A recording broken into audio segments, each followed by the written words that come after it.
Boys and girls, children of all ages, non-binaries, and transgenders. This is the Ultra Heelz Wrestling Podcast, live from Bravery Studios in Garfield, New Jersey.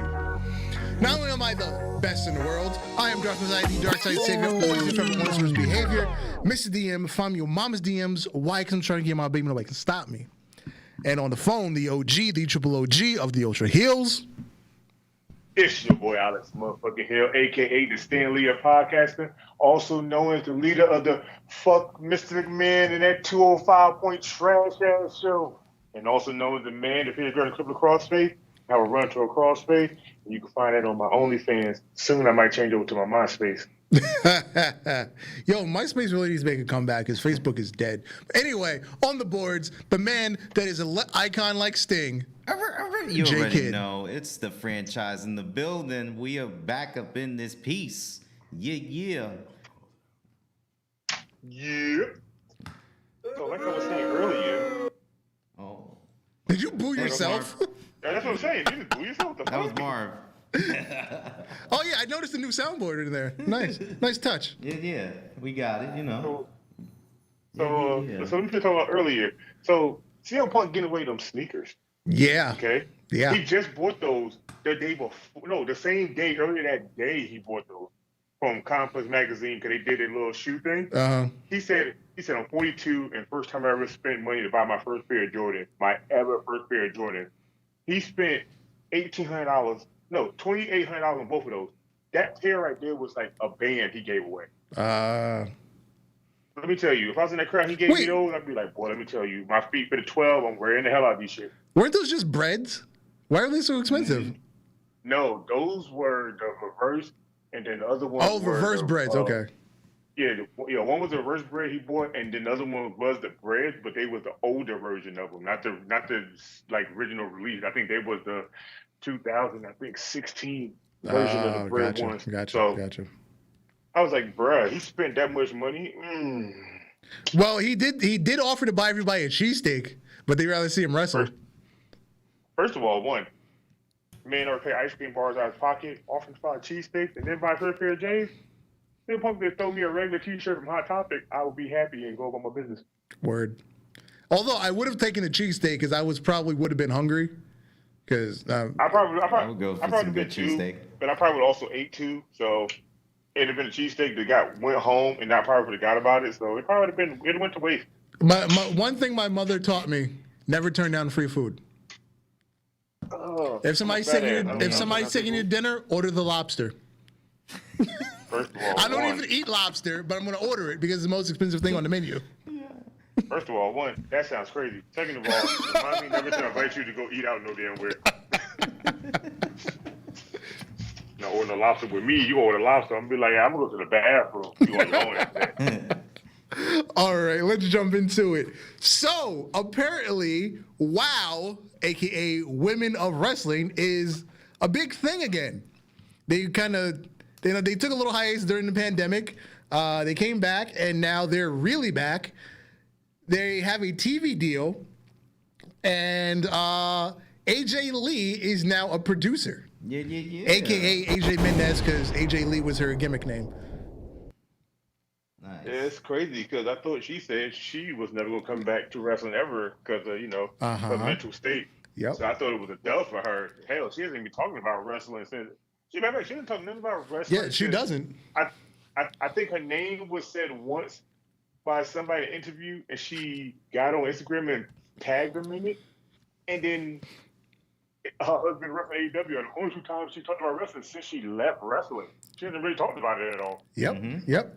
So a part of the what do you call it? The promo segment that they had the other day. Tessa Blanchard is now the headliner of the company. It's a good thing Yeah, for her. well, you know. Well, she can't get a job anywhere else. Nobody else Look. wants her crazy ass. Look, there better not be no black people there. Well, isn't the champion black? Yeah, that's what I'm saying. And you know, as Smoocher said on Twitter, if nobody follows her, her shirt says nuclear. I feel like she wanted to say another N word instead of nuclear. Well, I didn't think of it that way. Nuclear, as in she has nuclear heat with the internet. That's how I took it. She does, but if I'm known for saying the N word, I don't think my shirt should start off with any word that says the word N. Yeah, that's usually a good idea. Mm-hmm. Yeah. Yeah, the Beast, the Beast. That's their champion. I'm pretty sure she's black. If it's the person I saw that during the segment the other day. Mm. But that's still a big ass talk of the town. Like, your husband goes back to wrestling, you become a producer of another wrestling place. Like, that's big. Both of y'all that ain't been in the company, like been around wrestling for a while. Your husband started showing back up here and there about things, but you disappeared off the map. Like, you just really went MIA, fuck wrestling, and just never was seen again. To come back now, I'm happy. I'm happy to see it. Now I kind of really want to watch it and see where her mindset is now, see how, you know, she's mentally stable and everything's good. I want to see what she's thinking about wrestling now. That's what I was going to say. Next thing you know, she's going to want to take a match or two. I'm down. Or three. I'm down. If she laces up her Converses, I'm down. I don't give a damn. Yo, those knee-high Converses with the straps, those were fire. They were really fire. Like, anytime. She's the only person I've ever seen wear them besides Little Ma. Yeah. Little Ma was the second person I've ever seen have them after that besides AJ. And that's it. I've never seen anybody really wear them outside in the limelight. Anytime I would create a female character in 2K, I put those boots on the girl. Nice. Because those are just so fire. They are, man. It's definitely fire to look at. And man, like AJ Lee said, no woman in WWE around the Diva division could even lace her Chuck Taylor. Facts. He's the Terry Bogard of wrestling right now. Word. I'm just waiting to hear AJ Lee, and you know, we can't say AJ Lee, but AJ Mendez would like to have a match with Tessa Blanchard. I'll be like, so you want me to get my lotion bottle, a couple baby wipes, get some napkins, and turn my lights down real low and just watch this match on repeat, huh? Word. Damn, son, where'd you find this? Yeah. Yeah, so if I didn't mention, today's episode is mostly about the ladies, because there was a lot of female wrestling news this week. A lot of events going on. So we just talked about WoW and them taking their current situation to the next level. Also, the TBS Championship unveiled on Dynamite this week. Yeah, that's something special. The women now have a mid-card title. Boy, let me tell you, I was excited just to see they got a mid-card title because we hardly see the women's title on TV at all. Yeah, it's kind of what you call it, got it. Yeah, Britt Baker, yeah. So it's like, I'm happy they got one because that gives other women a chance to be on TV to fight for something that they probably record ain't going to let them get to the top belt right now. So I'm cool with it. But, damn. You motherfuckers changed the belt how many times within what? It being produced like not even a full year? Yeah. So I put on the Instagram account for Ultra Heelz. Since the TNT title has been introduced, what was that? That was the first All Out, right? Where Cody, yeah. Because it wasn't there for Double or Nothing. It was All Out. So anyway, no. It was the second Double or Nothing. Because it was during the pandemic. Because remember the belt wasn't finished. Yeah. So it was Double or Nothing. They had a half-done belt. Yeah. So Cody introduced the half-done belt. Then Cody came back with the finished version of the belt. Then after Brody died, they retired the red belt. They came out with the black one. Mm-hmm. Miro wins it. He gets a custom belt. Miro loses it. They go back to the black one. With Sammy Guevara. Mm-hmm. And you immediately debut the women's version of the same title. Now, why is the internet not bashing them the way they bashed WWE for copying titles? You know why? and I can give you a clear, quick, easy answer to that. Go ahead, Alex. They don't have multiple brands with the same exact belt title. Yes, because it's all one show. Yeah, because in WWE it's overkill because every belt has a duplicate. Mm-hmm. Yep, the women have a title on Raw, SmackDown, NXT, UK, all look identical. Yep. Then you have the heavyweight title for UK, WWE Universal, WWE World, all are fucking identical. Yeah. The only belts that are not identical are the women's tag team for NXT in the main roster. They're kind of close. They're kind of close, but they're not identical. They're kind of close. The men's tag team titles for the UK and the NXT are like two different versions of a fucking belt. Like, that shit look like they just stole that from somebody else. Hold on. The UK tag belts are fire. They're slept on. That's what I'm saying. Those are slept on. That's what I'm saying. Like they look way better than any tag team belt in WWE right now, and they hardly are being seen or used. Yeah. Just because of the authenticity of how that belt looks, it's so good. It reminds me of the NWA belt. Yep. Or, like the IC belt that, they put on people and then they never defend it or ever get seen on TV for regular TV. Yeah, Apollo, and now they put it on Nakamura. I knew Nakamura was going to disappear again as soon as they put the belt on him. Yeah. I knew Nakamura was going to disappear once they gave him a roadie to play the guitar part of his song. I was like, yep, there he goes. He's gone. I mean, I hate his onesie, bro. I hate that. It looks like it's denim. That shit it bothers me so much. Yeah, his unitard is a fucking looks like denim. That shit is wild. I had to go online and find a picture and like zoom in on it just to make sure that shit really wasn't real denim. My man came straight out of the 80s. Word. Don't get me wrong. Like him playing the song is a nice touch, but him as a gimmick So you brought up a guy from NXT to play the guitar when you had a guy Elias from NXT to play the guitar, and he made him retire, and he's like, "No, I want gold," and that's the last we've seen of this man. Yeah, he went off and he kind of did like some like half-ass broken Matt Hardy shit, and you just never seen him since. I think they should have kept it with his guitar and had him to have a real guitar battle over songs. I'd have enjoyed that. Yeah. Yeah, what's going on with Elias though? Like, since he said he's done with the whole guitar thing, he's not even been back on TV. Yeah, right. Because they played the vignette like 2 weeks in a row and nothing since. It's probably after Crown Jewel or something that he's gonna come out. Oh, let's not talk about that. Please, let's not talk about that. Because that's just a kiss of death every year. Well, I know. I was a shit show already. Coming. Yeah, I was so happy last year when there was no Saudi Arabian show. It didn't fuck up the continuity of the storyline. We didn't have title changes just because the Saudi prince can't see the fucking Ultimate Warrior versus Macho Man Randy Savage.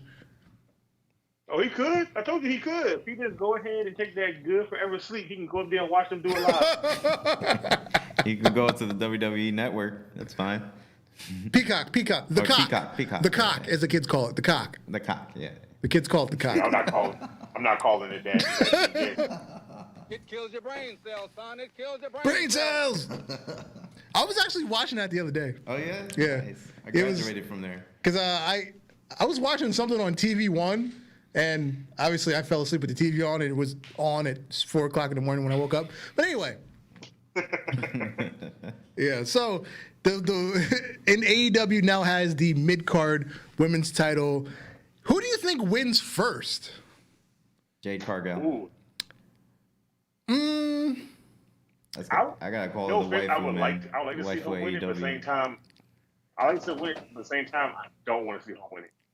Not right now. Not right now? I kind of want to see somebody that's on TV enough to see them win it, so it could be on TV, so it can get some kind of cred for being a belt. I don't want to see her win it because she's not on TV every week when they're there. She's not there. Now, Thunder Rosa? Nia, yeah, like Thunder Rosa and Nyla Rose, I could see winning it because they're damn near on TV every time when they get a chance. So I could see them doing it and having them do something. But that's it. I can't really think of nobody else there right now that will actually deserve to win it to be on TV every day to talk about it. I was going to say Ruby Soho. You know what? Yeah, because she didn't win the belt, so that'd be the second coming. I also thought because of what happened on TV this week, Serena Deeb, because she's back, she's got this new attitude, make it the workhorse title because she's a workhorse in the ring. She is a fucking workhorse. So I'm thinking that kind of thing.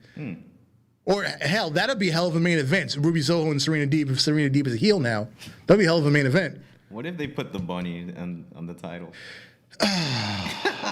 Just to give us a 180. I'm about to say, first of all, let's not get twisted, Darth. We have seen worse have women titles. Yeah. But don't forget, Maria in Impact was the women's knockout champion. Yeah. So, yeah, I would still take Bunny over her.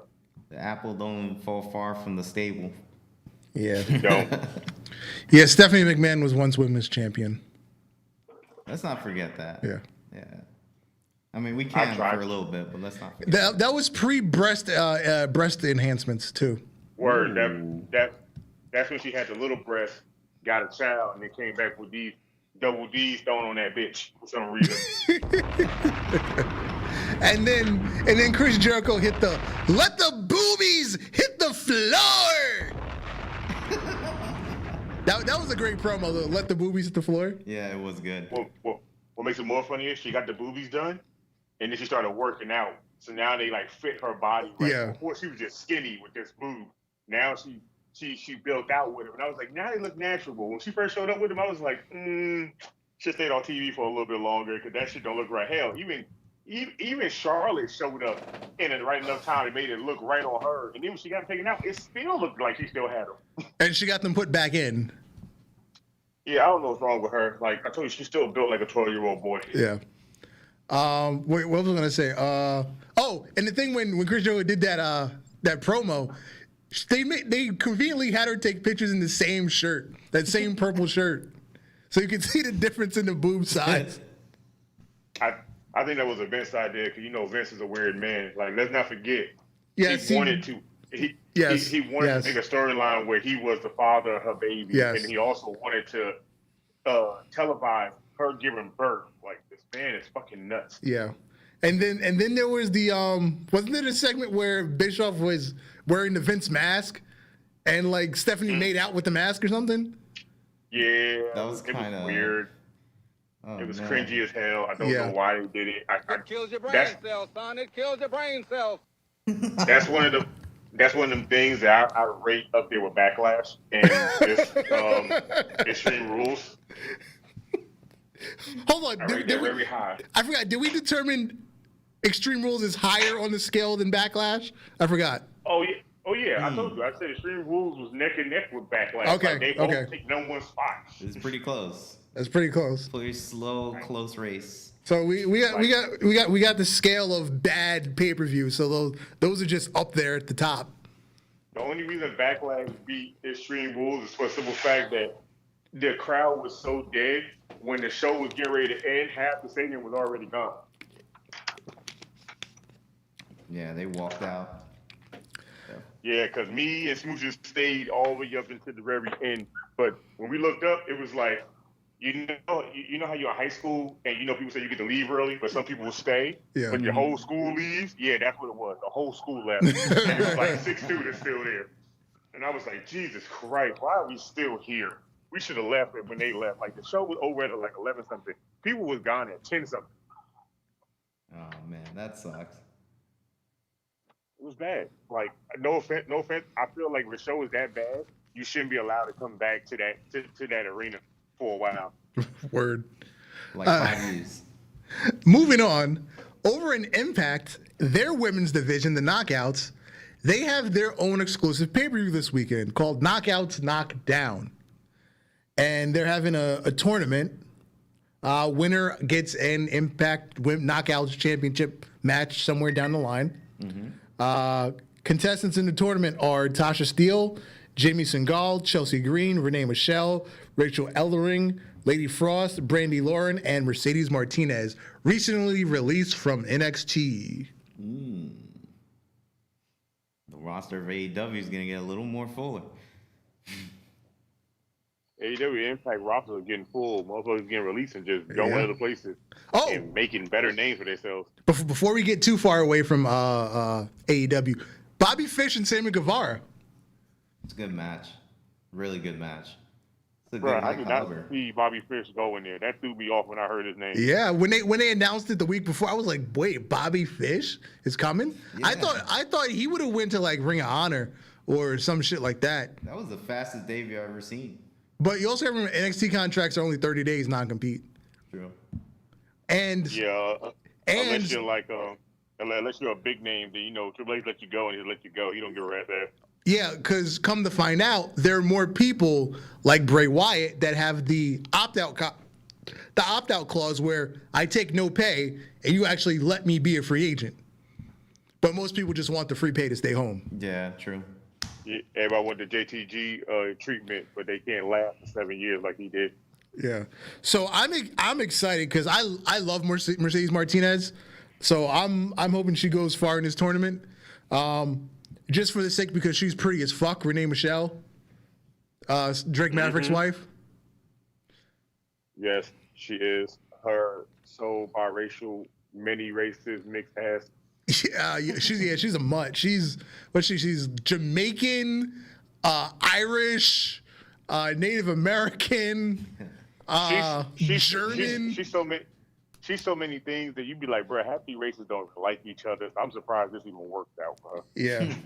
And of course, she's facing Chelsea Green, who people like either you love Chelsea Green or you just don't give a fuck about Chelsea Green because she's a troll. Super troll, man. Yeah.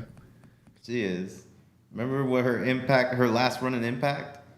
Oh, man. That was trollish. Yeah. With the makeup and stuff. Oh, my God. So I'm gonna tell you right now, even though it was a troll, it was still her last Impact run was still better than her NXT and main roster quick run. Facts. So leading up to this event, Deonna Purrazzo has been having just like street fights with Mickie James.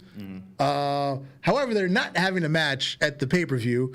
Deonna Purrazzo is facing Marsha Slamovich for the and it's not even a title match; it's just a straight-up match.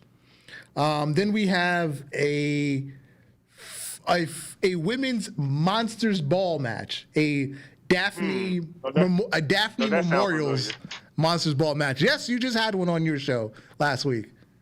I think they might be listening to us. Yeah, you have Alicia Edwards, Jordan Grace, Kimberly, and Savannah Evans in the Daphne Memorial Monsters Ball match. I'm happy they called it Daphne. Yeah. And not the fabulous Moolah. Yeah. Last match is going to be a Impact Knockouts tag team match. It's Decay versus Influence, which is Madison Rayne and Tenelle Dashwood. Decay is still around? Who? Decay? Yeah, Decay. They disappeared and they just come back. Oh, wow. I don't think they've ever actually broken up. Crazy Steve, no? Yeah, Crazy's still there. Yeah. Wow. Yeah, because you got Havoc and Rosemary versus Madison Rayne and Tenelle Dashwood. You gotta understand, I haven't seen Decay in since the Broken match. The Broken matches. Oh yeah, since fucking Abyss was still with them. Yeah, exactly. I got a question. Do Abyss still work for WWE in the trailer? Yeah, he's still producing. Okay. I feel like we just need Abyss to show up and have at least this one match. I just need to see that black hole slam one time on somebody in the ring. That's all. Yeah, because I was looking. I saw a recent leaked WWE script, and he produced the Intercontinental title at the title match at fucking I think Money in the Bank. He was the producer for that match. Are we ready to see Abyss in WWE? Nah. Yeah, let's leave Abyss where Abyss was. Exactly, in the Abyss. No, don't get me wrong. I liked him as. Funny. I would say no. We should not see him, but to really be honest, all he was a mixture of Kane and Mick Foley. Yeah, that's basically what it was. I kind of want to see it. I still kind of want to see him just get in the ring and just show that he still can wrestle. I don't need him to be there all the time. I just need to see him just in the WWE ring just so we could say, he wrestled Impact, he wrestled in WWE. Mm-hmm. What if Kane comes back for that? Don't forget, we had Jamie Noble and Mercury as supposed to be in the back, end up still wrestling, even though they're not supposed to wrestle. So why not just have him wrestle one time? Yeah. Yeah, I would love to see Kane versus Abyss, even though, they're both older now. Here's my thing. If Kane ever fucking comes back for a match, he needs to wear some classic fucking gear. Yeah. I'm sick of this modern shit. Just one time throwing some classic shit. The one with the two sleeves. I think it's actually the WWE treasury. No, have a new one made because he's gained a few pounds. Yeah. A few. He gained a lot of pounds. I was being nice. I was being nice. Nah, I'm not being nice. Fuck that. He fat. Fuck that. Oh, speaking of Kane, I know I didn't fucking save the article. Undertaker recently made a statement. Yeah, I don't know where the fuck I saw the article. He said why he's never gonna have a match again. He just said, I don't want to cheapen the legend of that is the Undertaker, because I can't go at the level I want to go at anymore. Like, my brain tells me I can go, but my body just won't do it. Shit, all injuries he got, his body better tell him no. Yeah, he's finally got those hips fixed. So you just leave him be. I mean, some wrestlers really can't admit that to themselves. Like, yo, I can go, but my body can't. Oh, Valdor's in the chat. What's up, Valdor? I'm about to say, yeah, because, some people are like, I don't think I can do it. I don't think I got it in me. And then all of a sudden they show up, start wrestling. You be like, bruh, you're not the same you used to be 20 years ago. Just stop. Just please stop. Only person I'm talking about really is Shawn Michaels. Yeah, Valdor said have a bitch show up in the Rumble or something like that. That'd be all right. I'd actually be okay with that. True. The Rumble's always close. Yeah. Because then we had one Rumble. The Hurricane showed up, and he still worked in the back, but he showed up just for a little bit. I would love to see a bitch just show up in the Rumble. And that would be sick. And remember, I guess for right now, get him some generic old Warzone music from the game, and just let him come out with his mask on and wrestle and get thrown out. He can throw out two people and get thrown out, and I'd be happy. Let him bring Barbie too. And you have remember, Jamie Noble, the Hurricane version of, he showed up in the fucking when Matt Hardy did his last whatever broken gimmick thing for AEW. He was in that last vignette. Remember that. It was well done too. It's for with the Inner Circle, right? Yeah. Gregory Helm doesn't care. He don't work for nobody. So he just shows up wherever the hell he sees fit. Going back to fucking when we were talking about you were saying Jade Cargill might win the TBS Championship. Did anybody see the first episode of Roads to the Top? No, I missed it. So one of the mini stories they were telling in the episode was Brandy, when she found out she was pregnant and she had to get pulled out of the match, with Shaq, and they had the promo segment where Red Velvet steps in for Brandy and Jade smacked the shit out of her. Apparently, Red Velvet got mad because she said she slapped her too hard. Ooh. That sounds to me like a personal problem. And that's what Red Velvet said. Why, yeah, we hit each other for a living, but the way you hit me, you felt that felt personal. You wanted to make it look real. Hey man, you want to make a statement? You got to put a little bit more oomph behind it. Yeah. So then Brandy tried to be the mediator, and she invited them to a wine tasting, even though she's pregnant. Hey man, look, when you're pregnant, you still can have one glass of wine. I'm pretty sure Brandy had more than one glass. Hey, look, it's Brandy. Who gonna tell her no? Speaking of which, a shot of Brandy is back on the AEW YouTube channel. That's like the only way I can tolerate Brandy in long periods of time. You know the way I can tolerate her? When I Google her and I Google the not safe for work Yeah, her titties. All right, moving over to WWE and their women's division. So the draft was this past week, and both women's champions have been swapped. Charlotte Flair and Becky Lynch. However, they still have their belt being on the wrong brand. How do we switch belts now? I guess we do it like the old days. I guess we do it like how when Batista was on Raw as a world champion and John Cena was heavyweight champion. When they switched brands, they just came out with the 2 different belts. Because last year, when they swapped tag champions, it was the New Day and Street Profits. They're both babyface. They're cool with each other in universe. So like, hey, let's just swap belts, and they did, and that was the end of it. But now you have 2 heels. Both characters are not on the same page in universe. So yeah, there's got to be some sort of conflict to get them to switch belts, in my opinion. Or you just have a double champion and then have one of them lose the belt down the road. That's what it sounds like is going to happen. But who loses, though? Obviously, Becky's going to be Becky 2 belts again. I'm cool with that. I'm cool Even with though somebody said she trash with promos. She's not trash. Definitely somebody not. online said that her promos are garbage. And I was like, you must be watching the end of her promos because I ain't never seen Becky put out a garbage promo. Ever. The time off, I feel like she had time to like clear her mind and work on being a character. Her promos are on point since she's been back. Her verbiage, concise, to the point, and every line hits. I don't think she's had a throwaway line. Did somebody just hear my stomach? Nope. Are you hungry, sir? No, that was like a burp I was trying to hold down. It just crept up.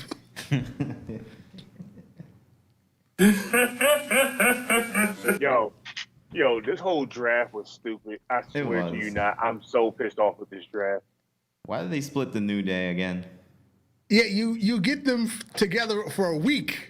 A fucking week. They all had the score gear for a week. Doesn't make sense. And then so Biggie wins the belt. He's on Raw. They wear their score gear, and you fucking draft Woods and Kofi back to SmackDown. Like, what do they got against them? Like, it's just like they don't want to see them together no more. I don't know. I don't fucking know. Like, they're forcing them to split up. So one of the draft picks were Happy Corbin and Madcap Moss. When the fuck did they rename Riddick Moss? Around the time him coming back out in that interview to help Happy Corbin, they renamed him right then and there. What the fuck does Madcap even mean? I don't know, but they're laughing together. It's starting to annoy the hell out of me. Mm-hmm.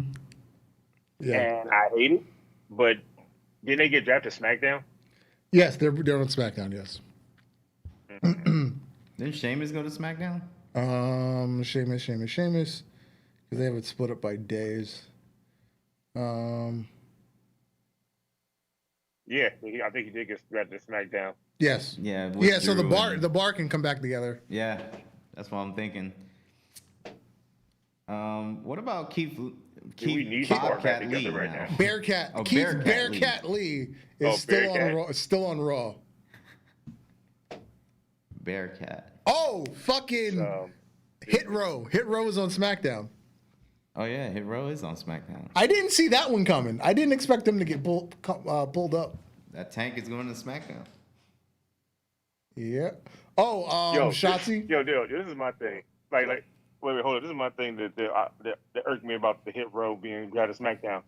Ain't y'all in a big storyline against a whole nother faction, and you just dragged them all to SmackDown, so you just killed that storyline. Well, here's the thing. If on Raw, I guess because the fandom was like, oh, how are you breaking up all this shit when everybody's in a fucking storyline?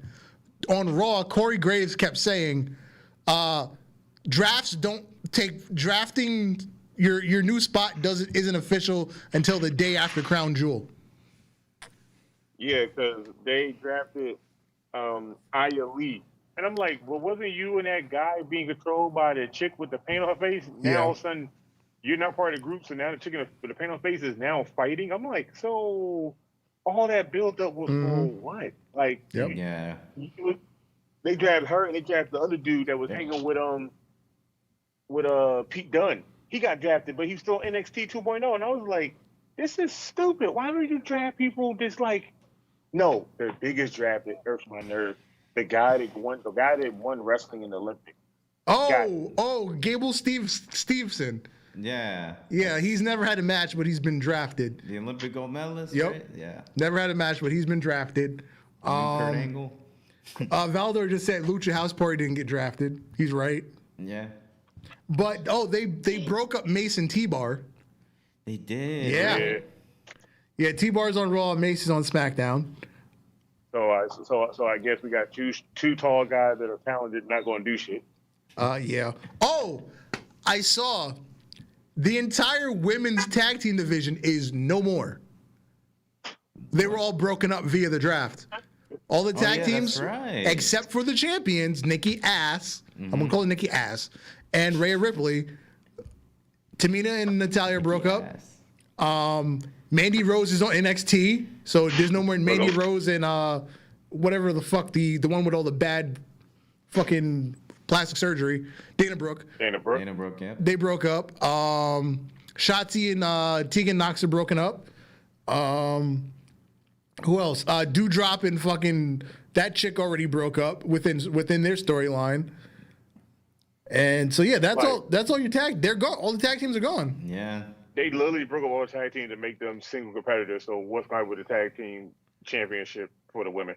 I'm trying to make new teams. Well. That's the dumbest thing ever. Why would you want to keep trying to make new teams? You already had established fucking teams. Well, they should have never came out with the NXT Women's Championship because you already didn't have enough tag teams. Now you have two sets of belts and not enough teams. What is going on over there in WWE? Oh, Rich Holland's on SmackDown and he's barely done anything. I mean, I like his look, but we don't really know much about Rich Holland yet. Yo, screw that. Well, how you break up The Way and bring Austin Theory back to Raw?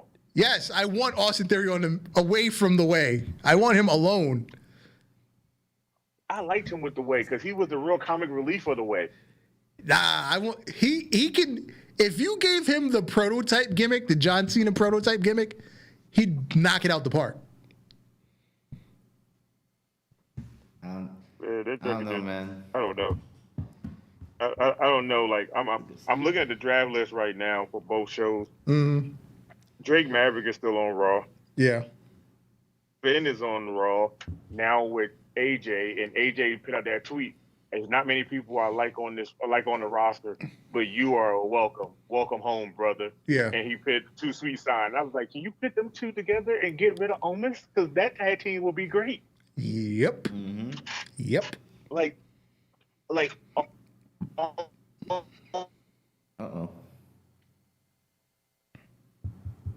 Did we lose connection? Yeah. Oh, man. No. Are you good? I'm still here. But yeah, like no, I don't get it. I'm just happy that R-Truth is still on Raw. Yes.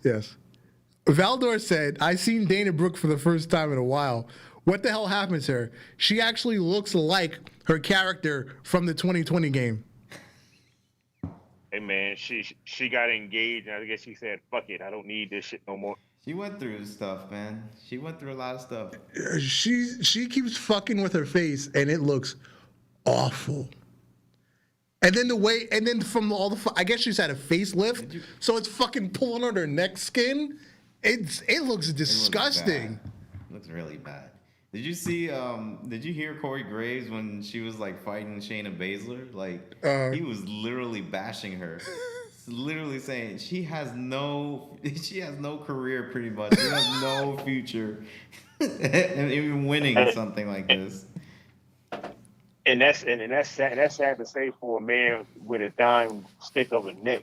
they can't do shit either. Yeah, right. Now you were talking about the freaking Hit Row versus fucking Escobar and his crew on NXT. Now the two women, Kayfabe, whatever the fuck her name is. I don't know. And Elektra Lopez. Elektra Lopez is fine as fuck. She is. But she can kick some ass. And she's thick. Yeah, she can. Good combination. Yeah. Yo, I'm scared for Hit Row on SmackDown. Because you know how Vince is. When he like one person out of the group, the whole group goes bye-bye. And then you end up with like Sanity. And then all of a sudden you end up with just one person from the group still wrestling in WWE. That's probably why the Street Profits went to Raw, because you're bringing Hit Row. It's the same gimmick, but they're heels. You got the answers. Man, this whole roster thing just looks stupid. I keep looking at it and I keep going, yeah, no. At this point right now, the draft was cool back then when you had like 30 people on Raw and 30 people on SmackDown. Then yeah, draft them. But SmackDown has a smaller roster and a smaller time frame, but they're more entertaining show-wise. And Raw is just trash. So why would you keep drafting so many people to Raw and you're not going to use half these motherfuckers? Man, I think WWE like Kurt Alexander got out of the back of catering, so now I guess some people are going to be in catering warming his feet. I think WWE's going down the road of WCW soon. Yeah, it's we know the problems. It's clear what the problems are. But the people that work there in the positions of power say, no, it's not a problem. The talent just doesn't know how to get over. You don't give them the chance to get over anymore. You're telling them what they can do, what to say. You know what they're saying? And then don't forget, you got writers that don't know how to write for wrestling. Yeah, and you got writers that don't know writing wrestling. So you ain't got the answers, man. All right, let's jump into this week's saga of Ultra Fantasy Booking. It has a fucking name. It has begun. All right. So, last week I booked Unforgiven, my first pay-per-view. We kicked off the night with a 2 out of 3 falls submission match for the TNA Women's Championship. And the winner is Asuka has defeated Bayley, and she's the first women's champion. It was a hard-fought, close victory. Nobody can stop Asuka. Nobody's ready for Asuka. Nobody ready for Asuka. Next up, we had a nice little tag team match. It was pretty obvious what was going to happen. Santana and Ortiz beat the brakes off of the B team. Nice. We saw that coming a mile away, but no, just for the fans, just for the fans. Nice little beatdown, the Bronx style beatdown. Yeah. Next up, in the Pure Rules openweight division, it was Damian Priest versus Adam Cole, baby. And Adam Cole took home the victory, hitting that Panama Sunrise on the big man. Another match in the openweight Pure Rules division. It was Bryan Danielson versus MJF. And I didn't see this coming, but Bryan Danielson folded MJF up like a pretzel. Made him look stupid. Made him kiss his own ass. Next up, we had a 6-woman street fight because this is the feud that just will not end. It was Tenelle Dashwood and the Iconics versus Jordynne Grace and Rachel Ellerling and Charlotte Flair. And Jordynne Grace, Rachel Ellerling, and Charlotte Flair won after the masked mystery person from the last time reappeared to help them once again, hopefully putting this feud to bed. So hopefully this masked mystery person reveals herself or himself sometime soon. Might be a man, might be a woman. We don't know. We don't know. Next up, the AEW Tag Team Championship match. It was FTR versus the Usos. Because they have some bad blood going back to the first episode. Mm-hmm. And FTR took the titles home. And after the match, War Machine came out. Because War Machine's been short, gotten the short end of the stick with both of these teams. Mm. They said, we don't care who won, we want next. So War Machine versus FTR are likely coming down the road. Oh man. Next up was Lillian Garcia came out. She was ready to announce the following contest is the first ever 90-minute Iron Man match for the IWGP Heavyweight Championship. And then, Lillian, I'll take it from here. My name is Paul Heyman, and I am the advocate for the mayor of Suplex City. I'm not going to do the whole Brock Lesnar thing. My throat hurts right now. So anyway. I was all ready for it. I was getting hyped. I was going to do it. My throat hurts. I'm not doing it right now. Can I do it? Go ahead. The reigning, defending, universal whatever champion, Brock Lesnar. Okay, I told GM Shane McMahon if my client did not get a title shot, there would be consequences. And that's a spoiler, not a prediction. Ooh. So the match goes on. AJ Styles and Kazuchika Okada in the 90-minute Iron Man match, the first ever, the first of its kind. Fighting. Scores tied 5-5, 5 pins apiece. Somewhere around the 79-minute mark. Mm-hmm. Look who jumps the barricade. It's Brock Lesnar. He lays waste, and Shane McMahon sends out the police. Brock Lesnar's arrested. He's taken away in handcuffs and chains. And the match continues on. And AJ Styles took the title home. And he's the phenomenal IWGP Heavyweight Champion. And that was my pay-per-view. 3 champions crowned, a little mayhem, a lot of blood. That was Unforgiven. A great night. Somebody calling their mama. So next, hopefully Brock Lesnar gets a title match soon because he's wrecking shop. Paul Heyman said if you don't give him a title match, he's going to do what he wants. Mm-hmm. And he's doing what he wants. And Shane didn't believe it. And so this is all on Shane right now that the shit is fucked up.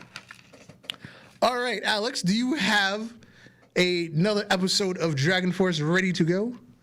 Oh, yeah. I always have it on the go and on the fly. So I'm going to do my show a little different today. Okay. My show is going to start off with the WWE Attitude Era of a million pyro and fireworks. You know, enough to stop a PS3 down to his knees. I missed that. And when the pyro goes off, we have our man Paul Heyman comes out to the ring and cuts a promo. And he states that he's been on one show and another, and he sees that somebody isn't getting their best dude on my Dragon Force show. Mm-hmm. So he announced that he will be looking for a new advocate in the women's division to lead them forward to make them the most dominant person in the women's division. Okay. And he chooses Tina Peruzzo to be his advocate, to be his new person. That's the last thing she needs is more help because she's already kicking ass. Yes. And after that cuts, we go right into our first match of the night. It will be Isaiah Swerve versus Angel Garza in a Fall Counts Anywhere match. And this will have a time limit of 20 minutes. Mm-hmm.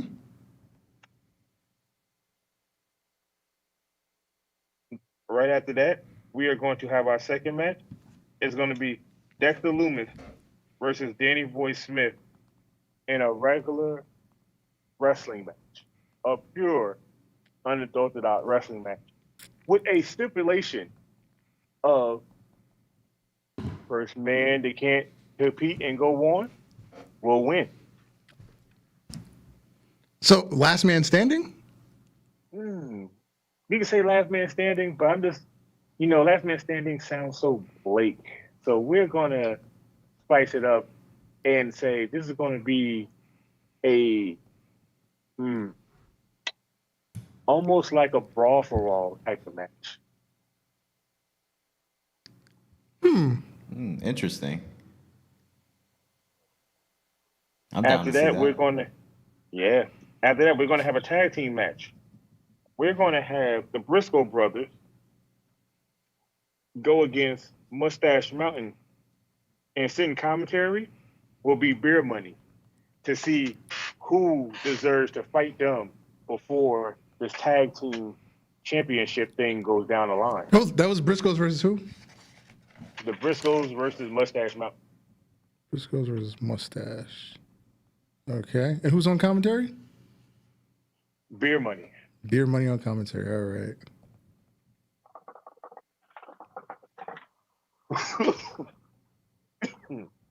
Right after that match, we have Paul Heyman come back out one more time to state that even though he knows that we have a women's champion, Dana Peluso needs to jump the head of the line because she is the baddest one there.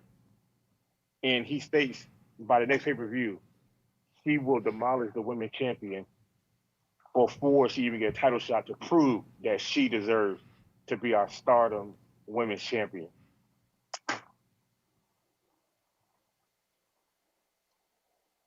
Right after that, we're going to go to a women's match, and we're going to have Tara Strong versus Thunder Rosa in a regular match. And we're going to have Paul Heyman and Dana Peluso stay outside the match to just keep an eye out on what's happening. Tony Storm versus Thunder Rosa? Yep. With Paul Heyman expressions outside the ring. And then this match right here is going to be a doozy of a match. I'm going to have Sheamus versus Wardlow. Uh-oh. One more time. Danny Mass. Oh, three-way.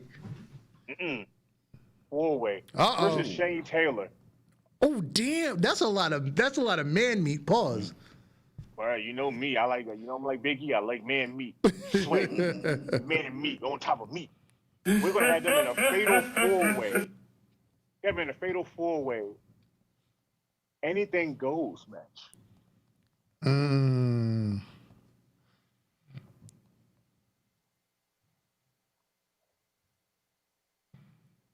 And to end off my show, we will have our women's champion, Gail Kim, come out and state that she is ready to take on Dana Peluso.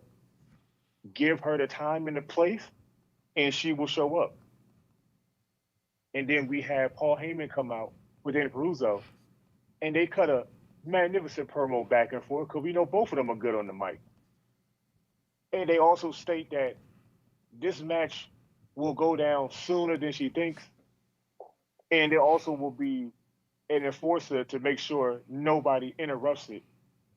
And Cesaro comes out with Paul Heyman.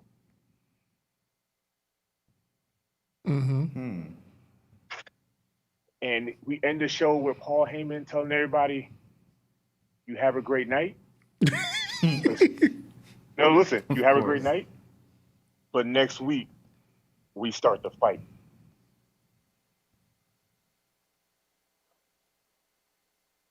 And that will be the end of Dragon Force for this.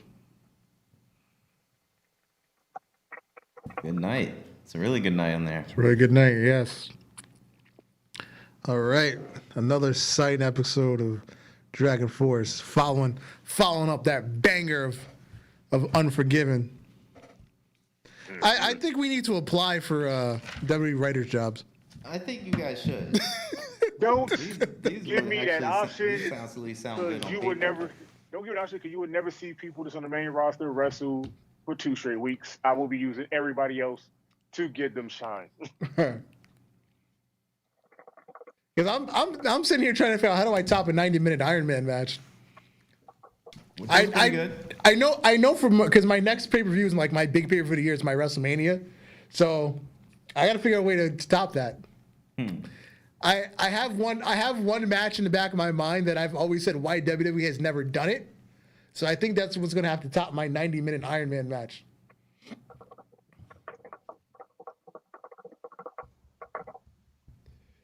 Well, whatever you're thinking, I'm with it, and I second that emotion. Word. I thirded that emotion. You got any quick news before we get out of here?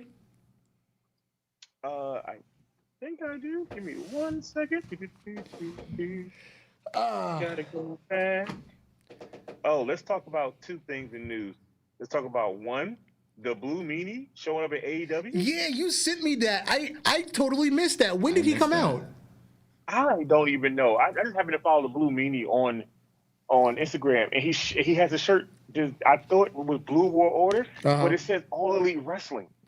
And I'm like, do they have him? Is he part of the roster? Is he a guy in the back to help out, like Mark Henry and Big Show? If I had to guess, he's probably just made an appearance, like a one-off appearance, or maybe he's down for like a couple appearances, but.